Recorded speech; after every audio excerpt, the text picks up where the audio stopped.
también compartimos que la educación no puede ser considerada neutral, dado que cualquier educación implica un juicio moral.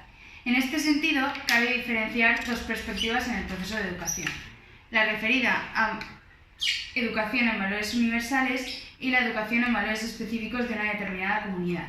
La educación tiene el propósito de facilitar la experiencia, la elección y la construcción de valores. Estos valores son introductores de orden y dan metas de la existencia. Así, la escuela es uno de los espacios donde se transmiten valores y que tiene la potencialidad de crear valores nuevos. Desde esta idea, la escuela es uno de los ámbitos de construcción de seres prosociales que transmiten los valores que aprenden en otros contextos: familia, relación con pares, comunidad, etc. Asimismo, construir una sociedad democrática implica educar a los individuos en valores como autonomía, solidaridad, honestidad, justicia, libertad y tolerancia activa. Estos valores permiten el diálogo, la convivencia y la participación bilateral de sentimientos entre los miembros de la comunidad. A la hora de educar en la moral, encontramos diferentes posturas pedagógicas formuladas por distintos autores. Durkheim defiende una pedagogía tradicionalista que se apoya en métodos autoritarios para llegar a la libertad interior de la conciencia.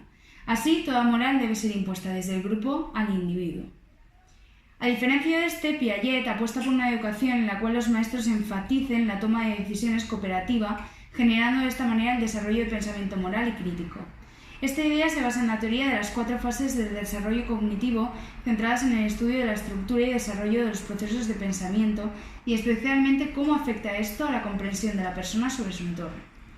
Estas investigaciones tuvieron una clara influencia en la teoría del desarrollo moral de Kohlberg. Al igual que Piaget, Lauren Kohlberg creía que la evolución de los modos típicos de razonamiento moral hay etapas cualitativamente distintas entre sí, y que la curiosidad por aprender es uno de los principales motores del desarrollo mental a lo largo de las distintas fases de la vida. Además, tanto en la teoría de Kohlberg como en la de Piaget hay una idea básica: el desarrollo del modo de pensar va de unos procesos mentales muy centrados en lo concreto y lo directamente observable hasta lo abstracto y más general. En el caso de Piaget, esto significaba que en nuestra primera infancia tendemos a pensar solo en aquello que podemos percibir directamente en tiempo real y que poco a poco vamos aprendiendo a razonar sobre elementos abstractos que no podemos experimentar en primera persona. En el caso de Kohlberg, significa que el grupo de personas a los que podemos llegar a desear el bien se va haciendo cada vez más grande hasta el punto de incluir a quienes no hemos visto ni conocemos. El círculo ético cada vez se va haciendo más extenso e inclusivo, aunque lo que importa no es tanto la expansión gradual de este, sino los cambios cualitativos que se producen en el desarrollo moral de la persona a medida que va evolucionando. Por último, encontramos el modelo psicoeducativo de carácter holístico elaborado por el Grupo de Reserva en Educación Moral, que integra los componentes cognitivos racionales, emocionales y volitivos, constituyentes de la personalidad moral. Este grupo de investigadores trabaja en 8 aspectos de la personalidad moral: autoconocimiento, autonomía y autorregulación, capacidades para el diálogo, capacidad de empatía, capacidad para transformar el entorno, comprensión crítica, habilidades sociales y razonamiento moral. El objetivo de este programa educativo es lograr individuos dialogantes, autónomos, críticos y participativos, así como dijo Martí Vilar. El juego adquiere un papel fundamental en el proceso educativo. Este es considerado un poderoso vehículo de comunicación y socialización. La cooperación mediante el juego en la escuela estimula un incremento de la conducta comparativa espontánea de los niños.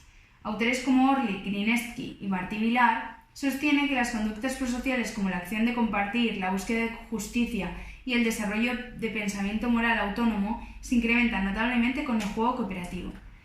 Bartolomé añade que el profesor debe permitir que los alumnos descubran e interpreten la realidad, adquiriendo así un compromiso ético con el medio que les rodea. El pensamiento moral tiene una estrecha relación con la conducta prosocial. De hecho, autores como Kohlberg argumentan que el pensamiento moral influye en la conducta y viceversa. Y otros como Maganto explican cómo el niño condiciona su conducta de interacción con el adulto, que al mismo tiempo representa un punto de imitación y transmisión de las normas. El niño absorbe los valores prosociales y después desarrolla empatía, culpa y malestar, que le capacitan para tener conciencia de error. En lo que respecta a la conducta prosocial altruista, existen 4 criterios básicos expuestos por Fuentes para su identificación. beneficiar a otra persona, ser voluntaria, la definición exacta de a quién va a beneficiar la conducta, evitando así que terceras personas resulten beneficiadas también, y que quien ejecuta la acción no tenga pretensión de beneficios externos para sí mismo. Cabe destacar que las relaciones de apego son de extrema importancia para el desarrollo de la conducta prosocial altruista y que dependiendo de qué tipo de apego desarrolle un individuo, su capacidad de prosocialidad se verá influenciada. Así, las relaciones en las que existe una base de amor favorecen el comportamiento prosocial y altruista. Un factor clave para el desarrollo de la conducta prosocial es la empatía, en la que se pueden diferenciar dos tipos según estado. La empatía cognitiva, que se relaciona con la capacidad de adopción de roles, y la empatía afectiva, relacionada con el sentimiento del niño o niña. Por tanto, el individuo adquirirá y desarrollará las distintas conductas prosociales atendiendo a los diferentes ambientes en los que se desenvuelve, atendiendo al modelo conógico de Brenner, en el cual hay que atender al entorno y contexto completo del individuo.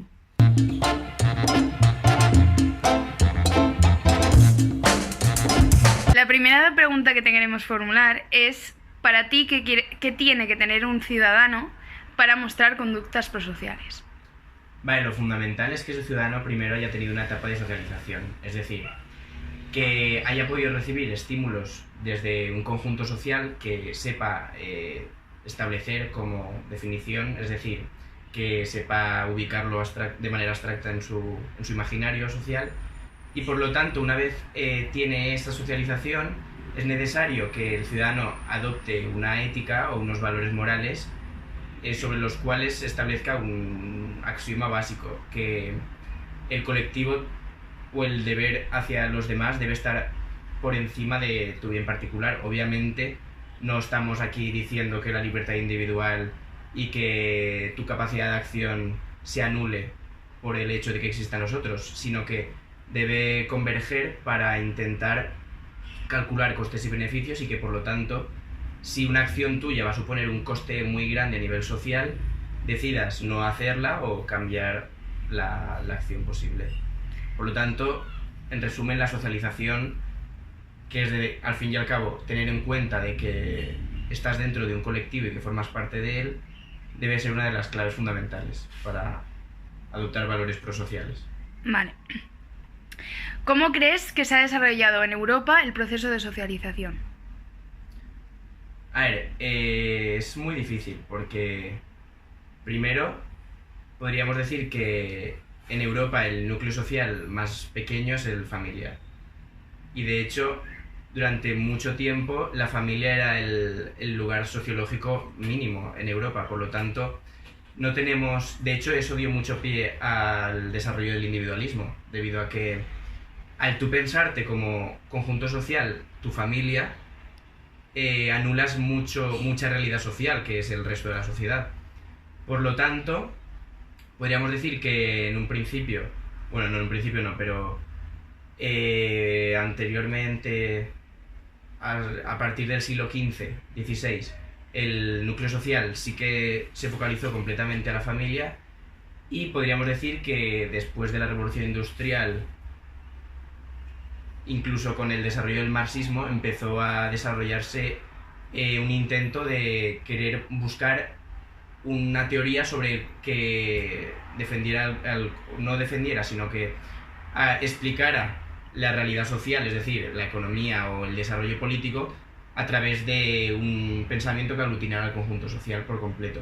Obviamente, con el desarrollo del Estado ya se empieza a intentar establecer sociedad política, es decir, intentar poner lo social al mismo plano que lo político.